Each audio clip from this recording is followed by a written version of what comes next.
Dear friends, ఈ వీడియోలో యాంత్రిక శాస్త్రం గురించి వివరించడం జరుగుతుంది. ఈ యాంత్రిక శాస్త్రంలో ఉన్నటువంటి ప్రతి అంశం కూడా ఇంతకుముందు అనేక కాంపిటేటివ్ ఎగ్జామ్లలో వచ్చినటువంటి ప్రశ్నలు కావున వీటిని నోట్ చేసుకొని నేర్చుకోండి. ఈ యాంత్రిక శాస్త్రం అంటే ఈ యాంత్రిక శాస్త్రంతో వస్తువుల యొక్క స్థితిగతులు, ఏదైనా వస్తువు యొక్క స్థితిగతులు కానీ ఆ వస్తువు యొక్క చలనాలను వీటన్నిటిని కూడా మనం అధ్యయనం చేయవచ్చును. వస్తువు యొక్క స్థితిగతులు, వాటి చలనాలను అధ్యయనం చేసేటువంటి శాస్త్రాన్ని యాంత్రిక శాస్త్రం అంటారు. ఈ వస్తువు యొక్క చలనాలను 3 భాగాలుగా శాస్త్రవేత్తలు విభజించారు. 1 రేఖీయ చలనం, 2 కోణీయ చలనం, 3 సరళ హరాత్మక చలనం. ఇప్పుడు మనం ఈ రేఖీయ చలనం, కోణీయ చలనం, సరళ హరాత్మక చలనం అంటే ఏంటి, వీటి యొక్క ప్రమాణాలు, వీటిని వేటితో పోలుస్తారు అనేటువంటి అంశాలను కాస్త వివరంగా తెలుసుకుందాము.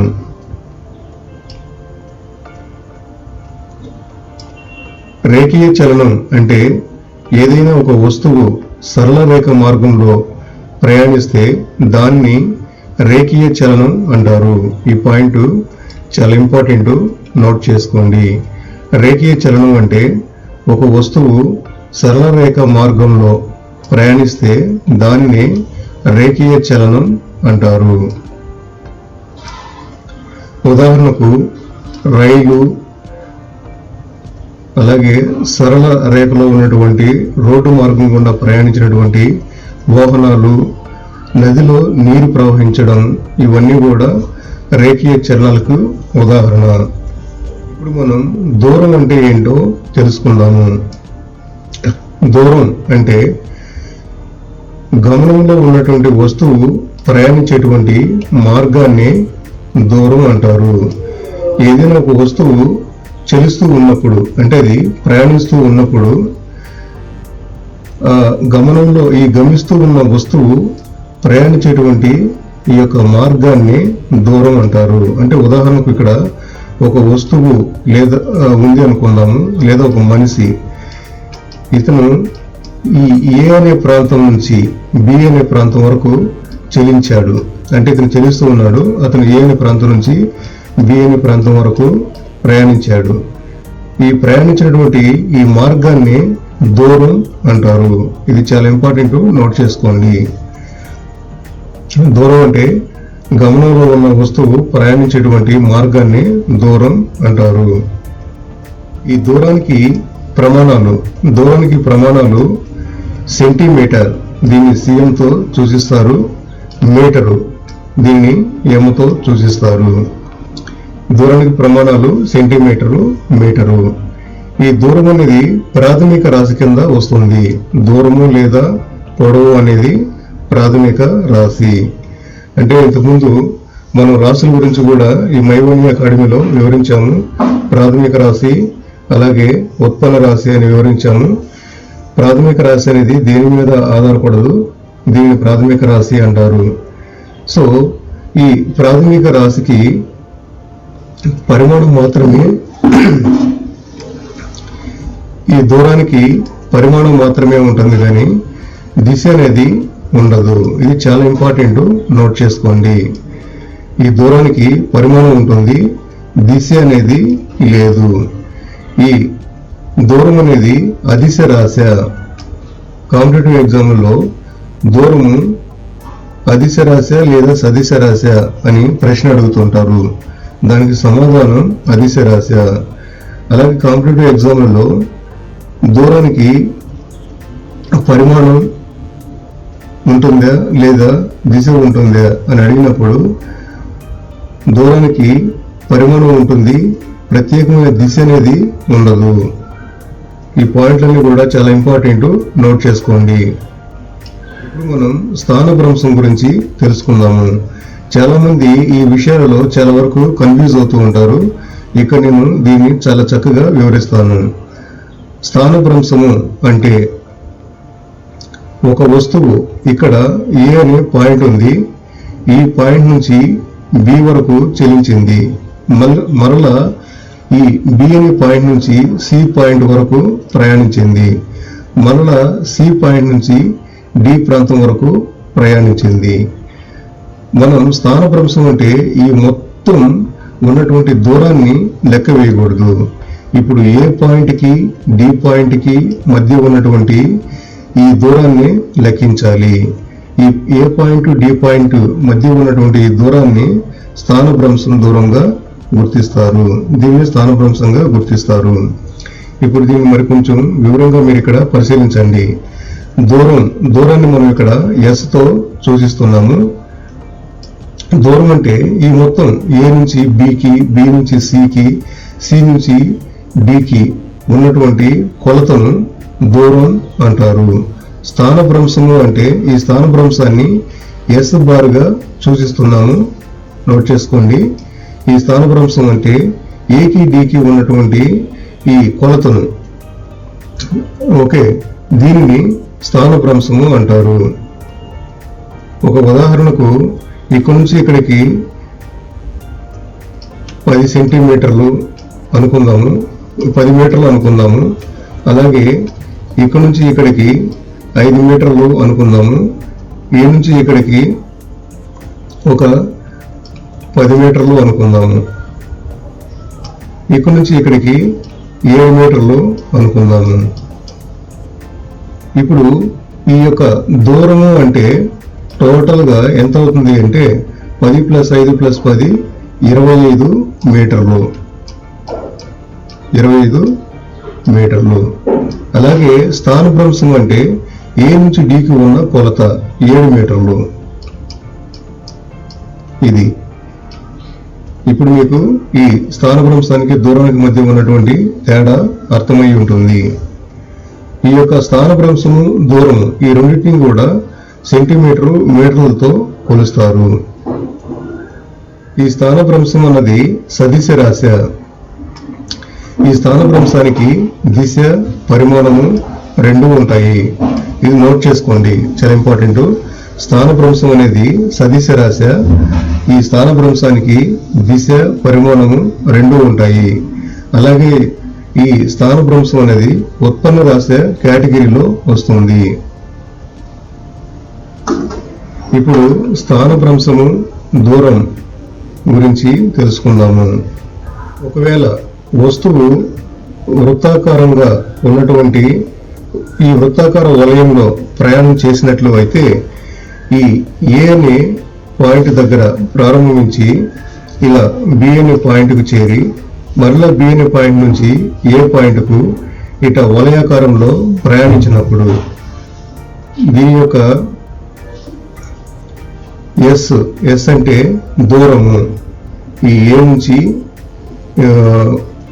వృత్తాకార మార్గంలో ప్రయాణించినప్పుడు దూరాన్ని 2πr గా సూచిస్తారు. ఇది చాలా ఇంపార్టెంట్, నోట్ చేసుకోండి. వృత్తాకార వలయంలో ఒక వస్తువు ప్రయాణించినప్పుడు దాని యొక్క దూరం 2πr. ఇది నోట్ చేసుకోండి. 2πr అంటే వృత్త పరిధి. 2πr అంటే వృత్త పరిధి. అలాగే స్థానభ్రంశము 0. ఎందుకు స్థానభ్రంశం 0 అయింది అంటే దూరాన్ని ఇక్కడ నుంచి ఇక్కడకు మనం తెలుసుకోవచ్చు ఎంత దూరం ప్రయాణించింది అనేది. స్థానభ్రంశం అంటే ఏ నుంచి ప్రారంభించినటువంటి వస్తువు మరలా ఏ పాయింట్ వద్దనే చేరింది. స్థానభ్రంశం అంటే ఒక ప్రాంతం నుంచి ఇంకొక ప్రాంతానికి వస్తువు చేరినప్పుడు ఆ రెండు మధ్య ఉన్న దూరాన్ని కొలతని మనం స్థానభ్రంశంగా అన్నాము. కానీ ఇక్కడ ఈ కొలత గ్యాప్ అనేది లేదు. ఏ పాయింట్ వద్ద అయితే ప్రయాణం స్టార్ట్ అయిందో మరలా అదే పాయింట్ వద్ద చేరింది. ఇక్కడ కొలత అనేది 0. ఇది చాలా ఇంపార్టెంట్, నోట్ చేసుకోండి. వృత్తాకార వలయంలో ఒక వస్తువు ప్రయాణించి ఎక్కడి నుంచి ప్రయాణం స్టార్ట్ అయ్యిందో మరలా అదే పాయింట్కి చేరినప్పుడు దాని యొక్క కొలత అంటే దాని యొక్క దూరం 2πr అవుతుంది.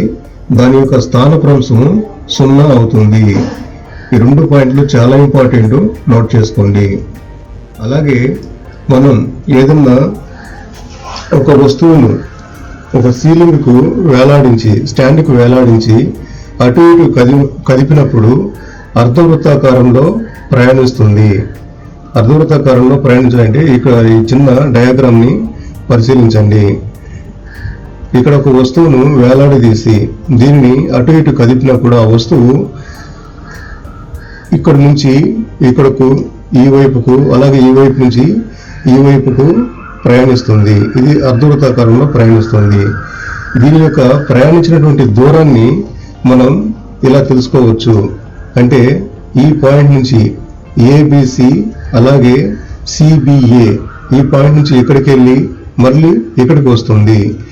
ఇది దీని యొక్క దూరము. స్థానభ్రంశం అంటే ఇక్కడ 0. ఎందుకంటే ఏ పాయింట్ వద్ద ప్రయాణం ప్రారంభించి సికి చేరి మళ్ళీ సి నుంచి ఏ వద్దకు చేరింది.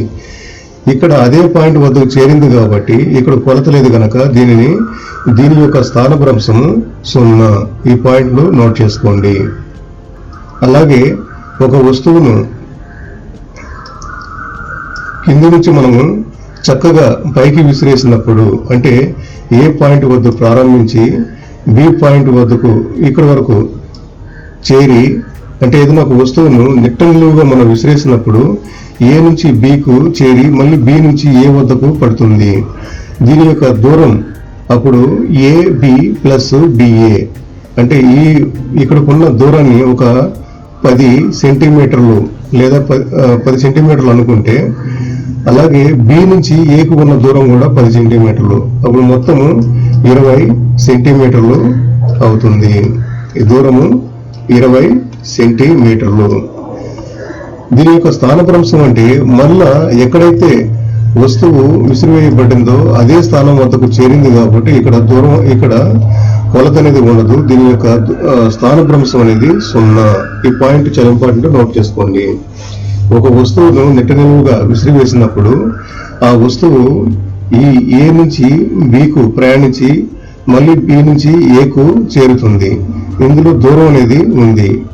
ఓకే, ఈ దూరాన్ని ఏబి ప్లస్ బిఏగా తీసుకున్నాము. స్థానభ్రంశం అనేది 0, ఎందుకంటే ఆ వస్తువు మళ్ళీ అదే పాయింట్ వద్ద చేరింది. ఇప్పుడు మనం క్రమరహిత చలనం అంటే ఏంటో తెలుసుకుందాము. ఒక వస్తువు సరళ మార్గంలో కాకుండా, సరళ మార్గం అంటే ఇట్లా చక్కగా స్ట్రైట్ గా ఉంటుంది. ఇది క్రమరహిత చలనం అంటే ఈ విధంగా ఇట్లా ఆల్టర్నేటివ్ గా, ఓకే, ఎగుడు దిగుడుగా ఉన్నటువంటి ప్రాంతాలలో ఇలా ప్రయాణించేటువంటి దానిని ఇలా ప్రయాణించే దాన్ని క్రమరహిత చలనం అంటారు. ఈ క్రమరహిత చలనంలో ఎప్పుడు కూడా ప్రయాణ దూరం అనేది స్థానభ్రంశం కంటే కూడా ఎక్కువగా ఉంటుంది. ఇది చాలా ఇంపార్టెంట్ పాయింట్, ఇది నోట్ చేసుకోండి. ఏదైనా ఒక వస్తువు క్రమరహిత చలనంలో ప్రయాణిస్తూ ఉన్నప్పుడు దాని యొక్క ప్రయాణ దూరము ఎల్లప్పుడూ కూడా స్థానభ్రంశం కంటే కూడా ఎక్కువగా ఉంటుంది. లేదా స్థానభ్రంశం అనేది ప్రయాణ దూరం కంటే కూడా తక్కువగా ఉంటుంది. ఈ పాయింట్ని నోట్ చేసుకోండి. కాంపిటేటివ్ ఎగ్జామ్లలో మిమ్మల్ని ప్రశ్న ఇలా అడుగుతూ ఉంటారు. ఏదైనా ఒక వస్తువు క్రమరహిత చలనంలో ఉన్నప్పుడు దాని యొక్క స్థానభ్రంశం ప్రయాణ దూరం కన్నా కూడా ఎక్కువ ఉంటుందే తక్కువ ఉంటుందే అని ప్రశ్న అడిగినప్పుడు స్థానభ్రంశం అనేది క్రమరహిత చలనంలో ప్రయాణ దూరం కంటే కూడా తక్కువగా ఉంటుంది. అలాగే మరో ప్రశ్న, క్రమరహిత చలనంలో ఉన్నప్పుడు, ఏదైనా ఒక వస్తువు క్రమరహిత చలనంలో ఉన్నప్పుడు ప్రయాణ దూరం అనేది స్థానభ్రంశం కంటే కూడా ఎక్కువ తక్కువ అన్నప్పుడు ప్రయాణ దూరం అనేది స్థానభ్రంశం కంటే కూడా ఎక్కువగా ఉంటుంది. ఇప్పుడు సరళ రేఖ మార్గం. ఒక వస్తువు సరళ రేఖ మార్గంలో ప్రయాణించినప్పుడు దీని యొక్క ప్రయాణ దూరము మరియు స్థానభ్రంశం రెండూ కూడా సమానంగా ఉంటాయి. ఇది మీరు నోట్ చేసుకోండి. ఇది సరళ రేఖ మార్గం. ఇది ఏ అనే పాయింట్ నుంచి బి అనే పాయింట్కు చేరింది. ఇక్కడ నుంచి ఇక్కడకు ఎంత కొలత ఉంటుందో దాన్నే దూరం అన్నారు. స్థానభ్రంశం అనేది కూడా ఈ పాయింట్ నుంచి ఏ పాయింట్ నుంచి బి పాయింట్కు ఉన్నటువంటి కొలతని స్థానభ్రంశం అని కూడా అంటారు. కాబట్టి సరళ రేఖ మార్గంలో ప్రయాణించినప్పుడు ఆ వస్తువు యొక్క ప్రయాణ దూరము మరియు స్థానభ్రంశము రెండూ కూడా సమానంగా ఉంటాయి. ఈ పాయింట్ ని నోట్ చేసుకోండి. ఉన్న వస్తువు యొక్క ప్రయాణ దూరం అనేది స్థానభ్రంశం కంటే కూడా ఎక్కువగా ఉండొచ్చు, లేదా గమనంలో ఉన్నటువంటి వస్తువు యొక్క ప్రయాణ దూరం స్థానభ్రంశంతో సమానంగా ఉండొచ్చు. అయితే గమనంలో ఉన్న వస్తువు యొక్క ప్రయాణ దూరం అనేది స్థానభ్రంశం కంటే కూడా తక్కువగా ఎటువంటి పరిస్థితుల్లోనూ ఉండదు, లేదా స్థానభ్రంశం అనేది గమనంలో ఉన్న వస్తువు యొక్క ప్రయాణ దూరం కంటే కూడా ఎక్కువగా ఎటువంటి పరిస్థితుల్లోనూ ఉండదు. ఈ పాయింట్లన్నీ కూడా చాలా ఇంపార్టెంట్, నోట్ చేసుకోండి. ఇప్పుడు మనం ఒడి దీని గురించి తెలుసుకుందాము. స్పీడ్. ఏదైనా ఒక వస్తువు గమిస్తూ ఉన్నప్పుడు దాని స్పీడ్ను ఎట్లా క్యాలిక్యులేట్ చేయాలి, దాని యొక్క ప్రమాణాలు, యూనిట్ల గురించి తెలుసుకుందాము. స్పీడ్ అంటే ప్రయాణించినటువంటి దూరము డివైడెడ్ బై కాలము. స్పీడ్ అంటే ఇప్పుడు సపోజ్ ఒక వస్తువు లేదా ఒక వాహనం ఈ ఏ అనే పాయింట్ నుంచి బి అనే పాయింట్కు చేరింది. ఈ ఏ పాయింట్ నుంచి బి పాయింట్కి చేరినప్పుడు ఈ ఏ పాయింట్ నుంచి బి పాయింట్కి మధ్య ఉన్న దూరము, అలాగే ఇక్కడ నుంచి ఈ బి పాయింట్కు ఎంత టైంలో చేరింది, ఈ అంశాలు మనకు ఈ ఒడిని తెలుసుకోవడానికి అవసరము. అంటే ఏ నుంచి బికి ఉన్నటువంటి మధ్య దూరము, ఈ ఏ నుంచి బికి చేరినప్పుడు పట్టేటువంటి సమయము. దీనికి సూత్రం S/D. S అంటే దూరము, T అంటే కాలము. ప్రయాణించిన దూరము డివైడెడ్ బై కాలము. ఈ స్పీడ్కి సూత్రం ఇది, నోట్ చేసుకోండి. ఈ ఒడికి ప్రమాణాలు సెంటీమీటర్ పర్ సెకండ్ లేదా మీటర్ పర్ సెకండ్. ఈ ప్రమాణాలు కూడా చాలా ఇంపార్టెంట్, కాంపిటేటివ్ ఎగ్జామ్లో అడుగుతూ ఉంటారు, నోట్ చేసుకోండి. ఈ ఒడి అనేది ప్రాథమిక రాశి కింద వస్తుందా లేదా ఉత్పన్న రాశి యొక్క కేటగిరీలో వస్తుందా అని అడిగినప్పుడు ఇది ఉత్పన్న రాశి. ఎందుకంటే ప్రాథమిక రాశి ద్వారా దీనిని తెలుసుకుంటారు. ఇది ఉత్పన్న రాశి. ఈ ఒడి అన్నది అదిశ రాశి. దీనికి దిశ, ప్రత్యేకమైన దిశ అనేది లేదు. ఈ ఒడి అనేది ప్రత్యేకమైన దిశ లేదు కాబట్టి ఇది అదిశ రాశి. ఈ ఒడికి పరిమాణం అనేది ఉంటుంది. దీనికి దిశ అనేది ఉండదు, ప్రత్యేకమైన దిశ అనేది ఉండదు. ఇప్పుడు మనం వేగం గురించి తెలుసుకుందాము. వేగాన్ని ఇంగ్లీష్లో వెలాసిటీ అంటారు. వెలాసిటీ అంటే ఒక వస్తువు యొక్క స్థానభ్రంశము డివైడెడ్ బై కాలము. ఈ సూత్రం చాలా ఇంపార్టెంట్, నోట్ చేసుకోండి. స్థానభ్రంశం అంటే ఒక వస్తువు ఏ ప్రాంతం నుంచి బి ప్రాంతానికి కదిలింది. ఈ మధ్య దూరము, ఈ మధ్య ఉన్నటువంటి కొలత డివైడెడ్ బై కాలము. దీనినే వేగం అంటారు, వెలాసిటీ అంటారు.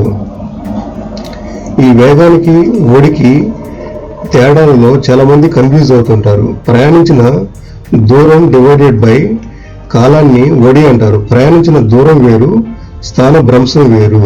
ఈ గమనంలో ఉన్న వస్తువు యొక్క స్థానభ్రంశము డివైడెడ్ బై కాలాన్ని వేగము అంటారు. ఇప్పుడు దీని యొక్క ప్రమాణాల గురించి తెలుసుకుందాము. దీని యొక్క ప్రమాణాలు ఇది కూడా centimetre per second, metre per second. అయితే ఈ స్థానభ్రంశం అనేది సదిశ రాశి. దీనికి ఒక ప్రత్యేకమైన దిశ అనేది ఉంటుంది, అలాగే ఇది పరిమాణం కూడా కలిగి ఉంటుంది.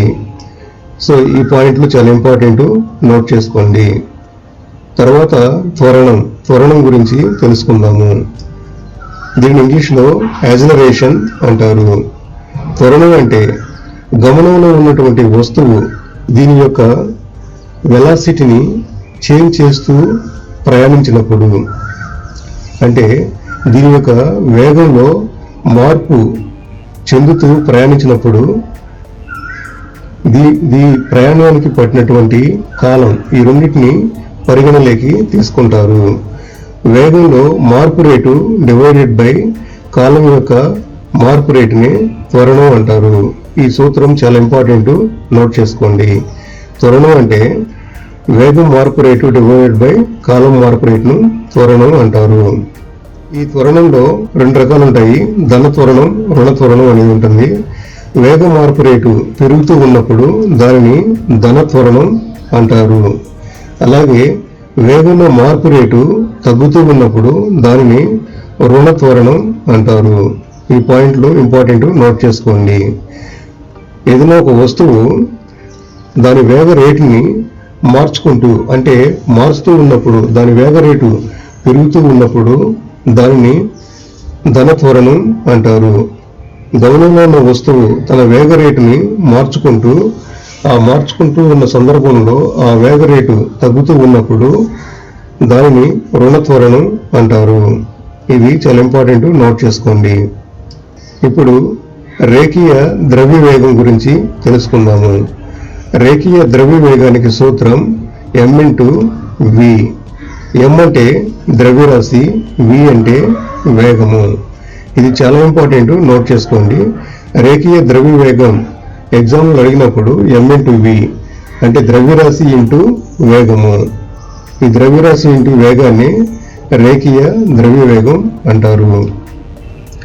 దీని యొక్క ఇది సదిశ రాశి. సదిశ రాశి అంటే దీనికి దిశ, పరిమాణం రెండూ ఉంటాయి. దీని యొక్క ప్రమాణాలు గ్రాము సెంటీమీటర్ పర్ సెకండ్. ఈ గ్రాము సెంటీమీటర్ పర్ సెకండ్ ఎందుకు తీసుకున్నామంటే మాస్ ఇంటూ వెలాసిటీ అంటే వేగం, ద్రవ్యరాశి ఇంటూ వేగం అని ఇక్కడ తీసుకున్నాం కదా. సో ఈ వేగానికి సూత్రం సెంటీమీటర్ పర్ సెకండ్. సో దీని యొక్క ప్రమాణము gm సెంటీమీటర్ పర్ సెకండ్ లేదా kg metre per second. Dear friends, ఈ అంశాలన్నీ కూడా చాలా ఇంపార్టెంట్. మీరు మొదటి నుంచి చివరి వరకు చూసిన తర్వాత మరలా చూసి ఇందులో ఉన్నటువంటి పాయింట్లన్నింటినీ అబ్జర్వ్ చేసి నేర్చుకోండి. చాలామంది స్టూడెంట్స్ ఈ అంశాలను సక్రమంగా అర్థం చేసుకోక కన్ఫ్యూజ్ అయిపోతూ ఉంటారు. ఇందులో ఉన్నటువంటి ప్రతి పాయింట్ కూడా చాలా ఇంపార్టెంట్. గతంలో కూడా అనేక కాంపిటేటివ్ ఎగ్జామ్లలో వీటి గురించి అడిగారు. Friends, my one you academy ఛానల్లో సబ్జెక్టుల వారి వీడియోలు ఉంటాయి. ప్లేలిస్ట్లోకి వెళ్ళిన తర్వాత అక్కడ మీకు ఏ సబ్జెక్ట్ కావాలో ఆ సబ్జెక్ట్ని ఎంపిక చేసుకొని మీరు ఈ వీడియోలను చూడవచ్చును. Thank you. All the best.